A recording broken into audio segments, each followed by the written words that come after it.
Weather radio station WXK92, KEC 59, WWH22, WXK95, WZ2511 and KPS511.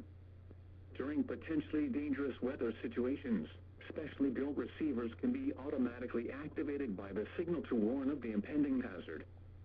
Tests of the signal and receiver's performance are normally conducted each Wednesday between 11 a.m. and noon.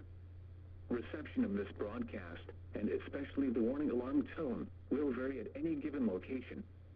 This variability, normally more noticeable at greater distances from the transmitter, can occur even though you are using a good quality receiver in good working order.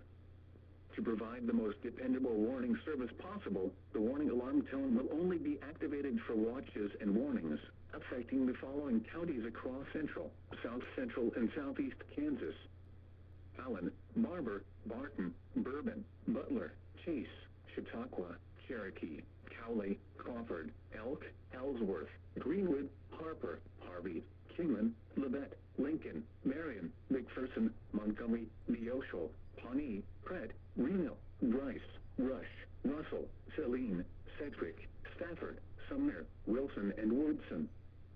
And in northern Oklahoma: Alfalfa, Grant, and Woods. Once again, the National Weather Service has just conducted a test of the NOAA Weather Radio warning alarm tone. We now return to the recorded program.